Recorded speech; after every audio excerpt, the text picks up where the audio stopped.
Everybody, thanks. I can't believe I have to follow that awesome set of demos with my totally colorless slides, but we're gonna have fun anyway. You guys excited? One more talk? All right, here we go. So this is actually a topic I really care deeply about. It's the engineer to manager transition. I think it's something that all of our speakers have experienced in their career, that we've all been software engineers, and then at some point we were asked to step up and be a manager. I've gone through it 3 times in my career. People I've worked with, I've witnessed dozens of people make this transition to being a manager, and I've seen it go really well, and I've seen it go not so well. So that's the motivation for this talk. I've got a ton of builds, so I really hope this thing is going to work. Oh, here we go. Yeah, I got it. Thanks. So the goals of the talk, I really want to provide some context for those of you who haven't been a manager before on what the role is all about, being a technical manager. I want to give you a framework by which you can decide whether it's something that you want to pursue for yourself, for your team, and I want to give you some pointers, some things I've learned along the way that hopefully will help you succeed if you decide to go forward with that. So a quick background about me: I've been working in tech forever. Worked at 6 different companies, founded a couple of startups. I've been lucky enough to work at a couple of hyper-growth companies that went through an IPO process, most recently with Rafi at Twitter, which was an incredible experience. And I think I've directly managed about 15 engineers who made this transition. Hopefully I've learned a little bit about how to make it successful from that experience. My contact info is here. I definitely welcome anybody to get in touch with me, especially if you try out any of the techniques that I'm recommending later in the talk. I'd love to know whether they work for you or not. That'd be great feedback for me. So let me give you some context. So you probably know startups don't tend to have management in mind when they get started. They have a couple of co-founders. They get some engineers on board, maybe a product person, maybe a designer, and they're really all about finding the right product. They're iterating fast. They're not really thinking about how we're going to manage the team in the future. Basically, the founders are making all the decisions. And they're looking for product market fit, and hopefully that's something that they find. And when they do, the company starts to grow. And I think Lennon touched on earlier the concept of organizational debt. As you're growing, again, you're not really thinking about management. You're just thinking about how do I get that next person on board? How do we get the next release out the door? And at some point, that organizational debt leaks out in some way. Either you miss a release, or somebody realizes, like, we have no idea what's going on with that group of engineers over there, or maybe we have a couple of groups of engineers working at cross purposes, and so somebody wakes up and realizes, like, hey, we need to get our management thing figured out. And the most likely way that surfaces is somebody who's doing some management kind of tasks comes to an engineer and says, Nina, I know you really like the engineering work you're doing, but can you please manage this team for me? And that's often the case. It's often the way that the company transitions from not having any thoughts about management to really starting to build a management team. Something I've observed over the years is that most tech companies have a bias towards doing this in-house. You can certainly hire managers from the outside, but there are advantages to converting individual contributors at a company, having them step into a management role. The main advantage is that those people have a ton of context about the products the team has been building, the way that the products have been built. They understand the customer base, the workflow that you're using, and all that is context that you would have to train somebody on if you brought them in from the outside. The bad thing is that most of those ICs probably have never managed before in their career. They have no idea what they're stepping into. And the founders probably aren't going to be effective coaches in helping them become managers. And you're already operating from a position of management debt. So that's kind of the situation we're going to find ourselves in. So I want to take a quick poll. How many in the room are managers today or have managed teams before? All right. Keep your hand up if, before you became a manager, you received some kind of management training. I'm going to put my hand down because I didn't. All right, we got 1.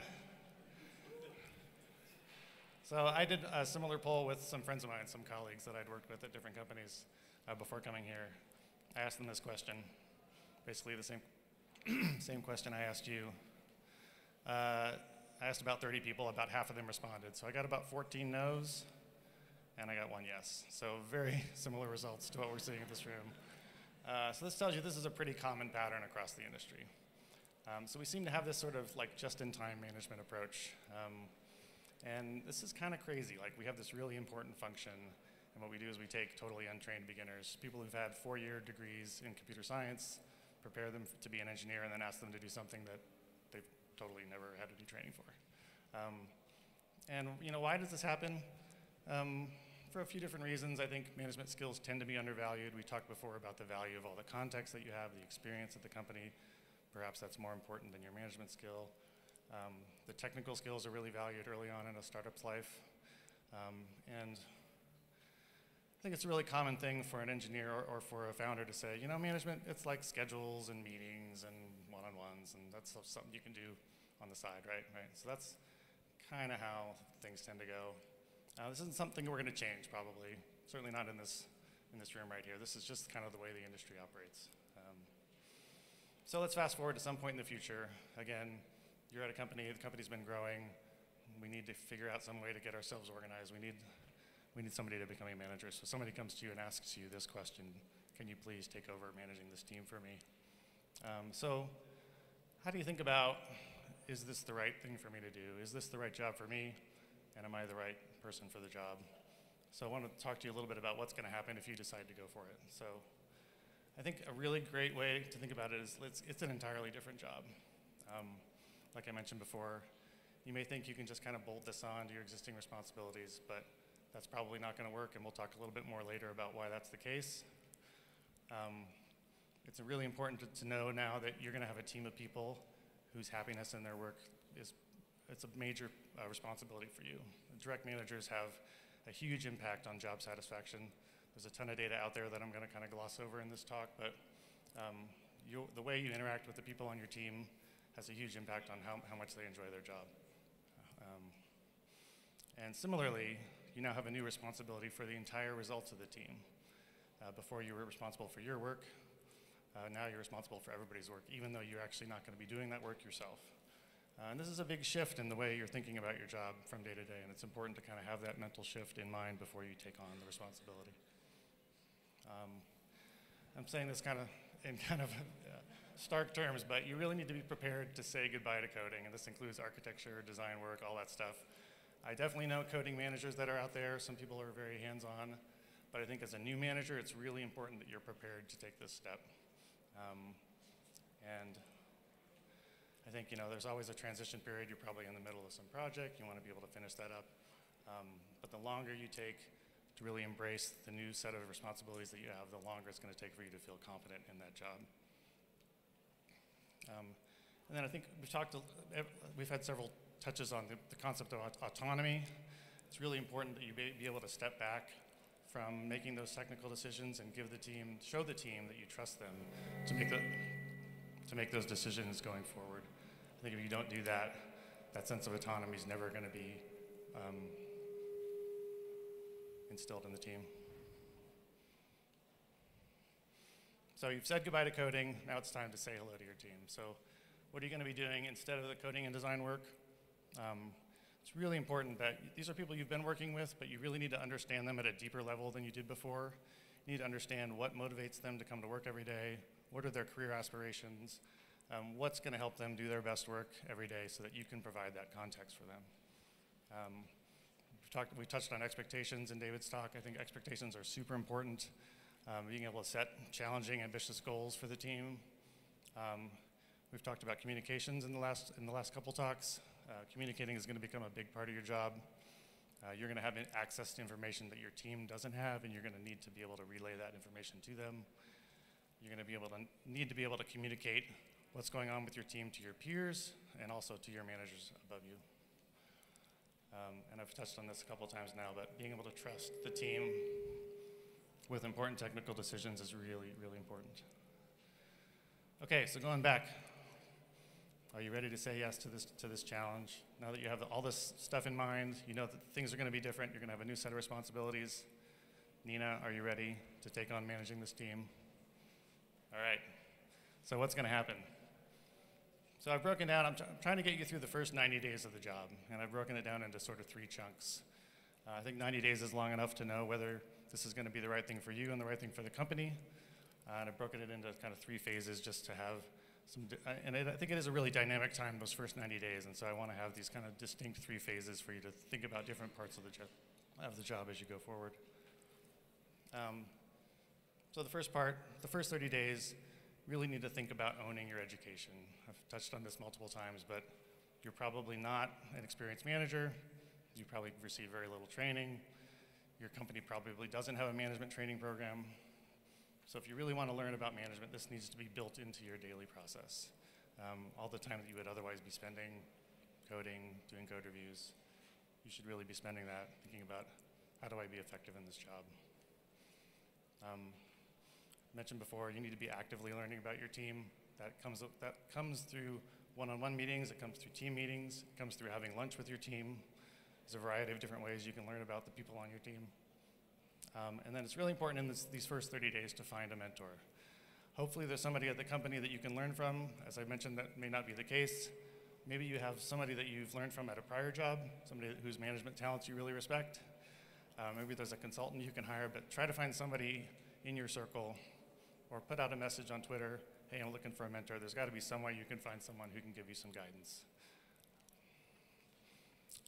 The next 30 days, this is where I see a lot of people fall into a couple of different new manager traps. One of them is you just get swamped with email and meetings. I've seen this dozens of times. New managers think, like, I got to go to all these meetings, I got to read all these emails, and yet now need to provide status reports to my manager, and they just get completely sucked in, and they don't have any time to step back and think about how am I doing as a manager, what does my team need, et cetera. The second trap is that you don't actually step back from coding. A lot of times, this new work that you're doing, it's really foreign, it's strange. Maybe I've got a performance problem I need to deal with on the team, and that's really uncomfortable because I have to have this hard conversation with somebody. You know, I really should help the team get through this next release because that's something I know how to do, and I can feel really good about myself getting that done. So it's a really common trap. And the best technique I've come up with for how to deal with this is to build yourself what I call an event loop. This is basically a set of checklists for things that you need to review every day, every week, and every month. And it's basically, it's really important that you block off time on your calendar to review these checklists. And I'll give you an example in the next slide of what these look like. So again, we sort of have the daily, the weekly, and the monthly. These are just some examples. I think it's really important for you to build this for yourself.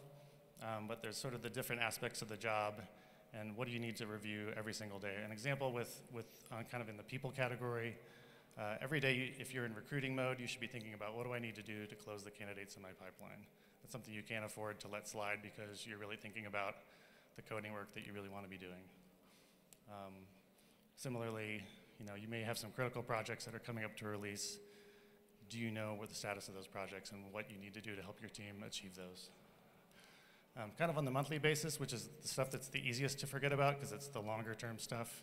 It's, if you have a monthly check-in with yourself, some of the things you might think about are, have I communicated my expectations to everybody on the team? Maybe you have some new team members and you haven't had that conversation with them yet. Are we managing things the right way? Maybe there's some process changes we should make to make things a little bit more streamlined in our company, in our team.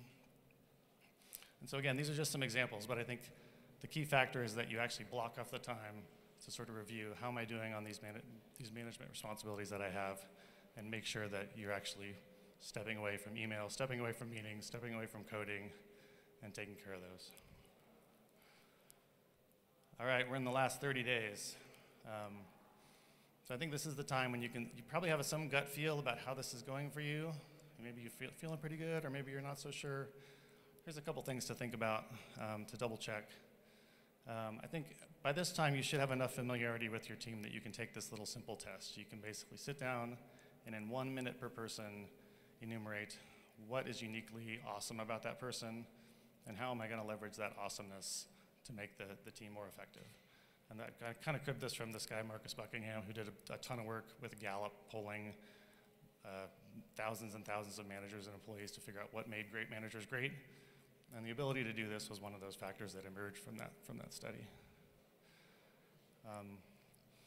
And then kind of a similar thing, like After this amount of time with the team and thinking about how the team is doing, you should be able to kind of bump up a level and get a sense of, are there changes that we need to make in the way we're doing things or the messaging that I'm giving to the team? I have an example that's linked here. Hopefully you guys can get access to the slides and find this online, but this guy that worked for me, Glenn Sanford, about this far into his management role, he realized, we're really not doing what we need to do on code reviews. We're really kind of inconsistent, and he realized he hadn't communicated his expectations of the code review process to the team. And so he wrote this white paper. I encourage you all to read it. It's really, really well done, and it really changed the code quality and the efficiency by which the team got their code out the door. And then the last thing is, by now you should actually be having an impact on whether the team is delivering. If you see that the team has actually fallen back from their ability to deliver, that's not a good sign. Hopefully you're actually improving the team's ability to deliver, and that's really what matters most to the company. All right, so now's your chance to decide, how's this going? And I really encourage this to be an active decision. This is something you should really make consciously and not just sort of slide forward and end up feeling really bad because you just don't like this job.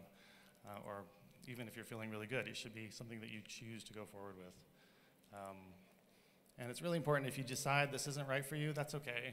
I think a lot of companies, we avoid calling management transitions a promotion. You might notice I haven't used the word promotion anywhere in here. It's not really a promotion, it's really an entirely different job. And so going back to it should be just an active choice to re-engage with what you're passionate about, what you're strongest at. And if you decided to go, that's great. You still have a ton of learning to do. 3 months into being an engineer, you still had a lot to learn about being an engineer, so it's important you kind of maintain that learning attitude going forward. So along those lines, a couple suggestions. I'm actually going to start with the last one. Lennon talked about building a learning environment and different ways that you can do that. I think that's really important in the management vein in addition to the technology vein. So find a way to have a set of peers that you meet with regularly to talk about, hey, here's some issues that I'm having, how do you deal with those? Or maybe you want to hear about how Dale is so great at dealing with jackass engineers. Dale, can we have you talk at this month's brown bag lunch? That would be great. So figure out a way to have that be just part of your natural habit of coming to work every day. Something that I've noticed over the years that there's been a bunch of studies about as well is that there's a tendency with managers to focus on, like, I gotta fix the problems with my team. Like, this guy, he's mouthing off in meetings all the time. I gotta get him to stop doing that. Or this person's really not good at this aspect of their job and I'm gonna fix that. And in general, what I found is that it's actually better to focus on what they're best at and make what they're best at even better. I think in general, there's much more upside on the strength side than there is on addressing weaknesses. Certainly if there's performance problems on the team, you gotta address those head on. Usually that means managing somebody out if it's that bad. But again, the upside on focusing on strength, I think, is much higher than addressing minor weaknesses. And then the last thing is, managers often operate in an information vacuum. It's sometimes hard to know, like, if you decide, like, hey, we're gonna change the way we do code reviews, is this really working for the team or not? Sometimes people are afraid to speak up, especially engineers who tend to be sort of inwardly focused. So find that one person on your team who's maybe a little bit mouthy, maybe a little bit, oversharing, or somebody who you just really trust, who also trusts you, and you can let them know, like, hey, I really need to know what's the response been on this change. So find your truth teller and really leverage that relationship. Here's some pointers to things that I've found really valuable. I love Peopleware. It's my favorite book ever. It's getting a little bit dated, but it's still got tons of wisdom in it. And a couple of other pointers, but anyway, that's it. Thanks a lot.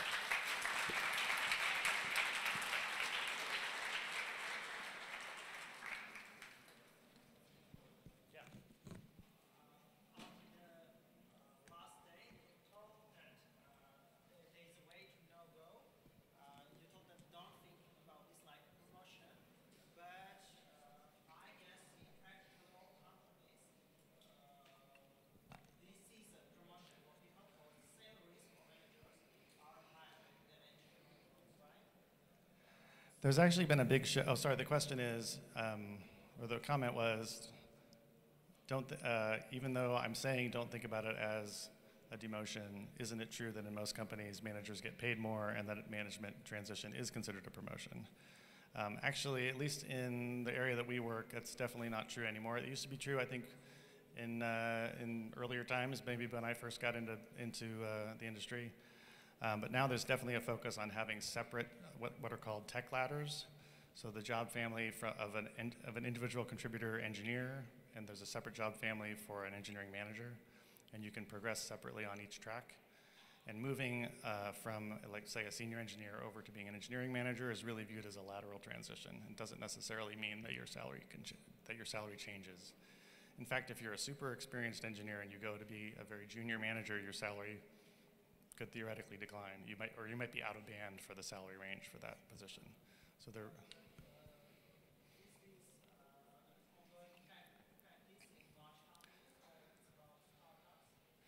No, this is true at Twitter. I'm pretty sure this is true at Facebook and Google. This is becoming more and more the standard, that you have a separate job ladder for engineers from managers. And I think it's generally viewed as being successful.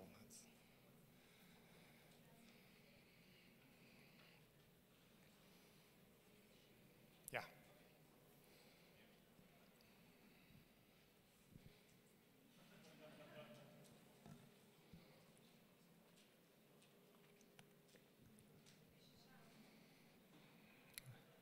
You can just shout. I can repeat the question. Oh. Yeah. Okay, concerning saying goodbye to coding. So do we have to understand that not writing code at all? Because, well, in my opinion, like having 20% of time, or I don't know, 15% of time writing code should always help to keep track on what's going on, to understand everything more deeply. So should we understand not coding at all or switching to other tasks? Yeah, I said, what's that? Yeah, do you guys code? Any of you guys code? Yeah? No. Yeah, so I said that in kind of a stark way because I think you need to be prepared for that situation. It's really going to depend on the challenges of the team, how easily you adapt to doing all the management work. For some people, I think as you gain experience, it becomes more and more just kind of a natural thing for you to know how to respond to certain management challenges, and that might free up time for doing code reviews, potentially doing some coding. But I think initially, most of the managers, new managers that I've observed, they get almost overwhelmed. The other problem that comes up is maybe they feel like, hey, I'm kind of doing okay, I'm going to do a little bit at 20% time. What will happen is that they'll end up blocking other people because they're waiting on their work to finish. So you need to be really selective about what coding tasks you take on if you decide you're ready for that. For me, it's kind of a rule. Like if you're a new manager, you can't code. And then as you become more and more adept at being a manager and more comfortable in the role, especially if you have a smaller team, then we can talk about it. I don't know if you want to add anything. Yeah, slide. I put up my hand to say that I do code, but I think this is absolutely right. So I think that the biggest mistake that I see new managers make is that they end up being, coding's really absorbing. It's awesome. You get into this flow and you're like, your head's down for the whole day. And then you get to the end of the day and it's like, check your email. Oh, look, some things went wrong today. You need to be on top of that. So I think your observation, which is if I can spend some time working in the same code base as the team, that actually helps me understand what's going on. It's a good one. But that's like, when everything else is working really well and you can find a way to do that at a time that's not going to block anyone. So personally, I do write some code in my team's code base, but I only do it on plane flights at the weekend, and I do it mostly for fun. And I think you can use that EM event loop to help you decide. Like if you get through your checklist and everything's rocking, that's maybe a sign that, okay, I could probably try to do a little bit of coding. Yeah, go ahead.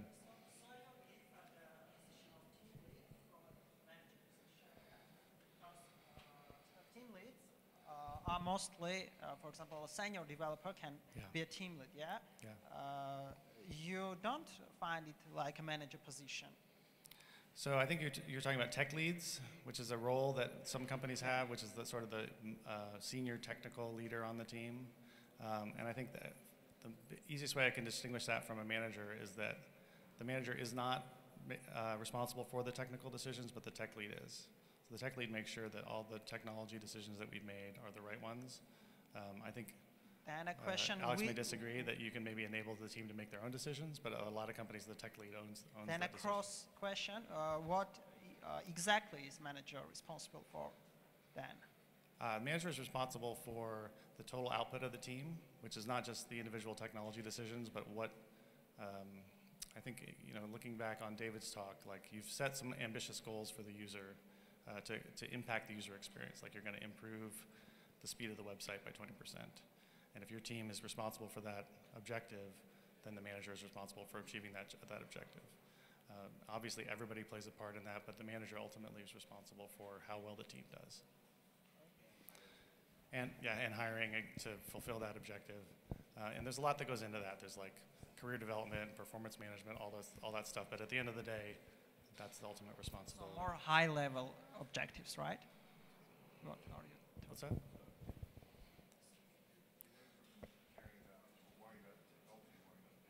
Oh, thanks. Okay, I have a question. Yes, I want to get back to that, but go ahead. Do you want to No. say that out? What do you consider great upward management feedback? Because I think a lot of times, especially at Google, they really encourage us to, give your manager some feedback, but oftentimes, like you said, it's kind of difficult to know how honest you can be with your manager. Are there any examples of great upward feedback that you've gotten that you've really remembered or appreciated or pivoted your style on? Yeah, I think a couple of people have talked about trust, and you have to have trust. You have to really invest in that with your team in order to get that honest feedback. I think it's important for you to solicit it, especially off-cycle from performance reviews, which is when typically you get some manager feedback, and that's also a very high-risk time to give that feedback. But I think soliciting that from your team is a really important thing to do. Yep. Are we done? So one thing D-Loft did really well with me is that when he wanted to give me particular feedback, he'd basically just be like, Rafi, and I'm just like, you sort of learn that tone of voice, and you just be like, okay, what did I do wrong? And it's not like necessarily what I do wrong, it's more like what can I do better in a lot of ways, like whether it be presenting in front of a group, or whether it be like not cutting a particular project in time, or stuff like that. And I think trust is really the thing. Like, you just learn to be comfortable with saying, like, you screwed up that one, and being also comfortable with the fact that the other person might be like, I actually don't think I did. And so, like, being able to have that back and forth is actually the most important thing, both up and down, I think.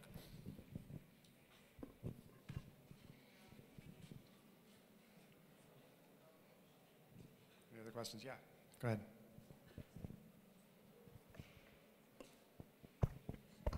I'll tell you what Rafi is great at. Sorry, before you go. Rafi was great at deciding what not to do, and I'm terrible at that. Rafi always knew what things could be dropped and what to focus on, and for me, that's always been a challenge. But yeah, go ahead. Thank you very much for the interesting talk. One question about the 19 days period. So great managers are also meant to be great leaders. And from leaders, people wait actions, and people wait them to lead by action. And for me, sitting 90 days and learning and reading books and evaluating myself and probably not acting on my new position might be a bit, so I mean, is there a risk to missing that transition point to the managerial position? So the rest of the team not thinking, you are just sitting and like not acting, and when you really should do the transition for yourself and for the team. Thank you. Sorry, I think I missed the question. I mean, you told us that 90 days you should first invest to yourself, yes. like learning your new position, then evaluate yourself, learn about team. So my question was, like, real leaders should act and lead by example and so on, motivate the team, inspire everyone and so on. So is there a risk of missing that transition because of that 90 days just period? I mean, should you do the transition more, not as smoother, but so that maybe. I think, related to this, I think it's worth being open with your team about how you're approaching this and how you're going to make a decision. I think that's another way to build trust, is to not keep from them kind of how you're approaching it, and like the fact that, hey, here's how I'm going to learn about management. Hey, I've signed up this mentor. Hey, I'm really working on this event loop thing. Let me show you what I'm doing there. Like, I think you can share all that with your team. I do think leadership is slightly different from management. If I was to crystallize the distinction, I would say that leadership is about understanding what's common amongst a group of people and being able to find a way to activate that commonality, whereas management is knowing about what's different between everybody and being able to act on that. I actually find the former, for me, harder than the latter. They certainly overlap quite a bit, but that's how I would distinguish between them. One other thing that I think tends to happen when a company is making new managers usually means that not everything is going perfectly, right? Like the team's too big, there aren't enough managers, you know, whatever. So even just being there as a steadying force, doing regular one-on-ones, sort of minding the ship, is probably going to be apparent to your team. They're not going to think that you're doing nothing. So, you know, some of that is like usually you're not creating managers just because you're doing it because there's actually a serious gap in the organization. And so folks will probably, maybe they won't even put their finger on the root cause, but suddenly everything will just be going a little bit smoother and they'll be a little bit less stressed out if it's working. And so that helps a little bit.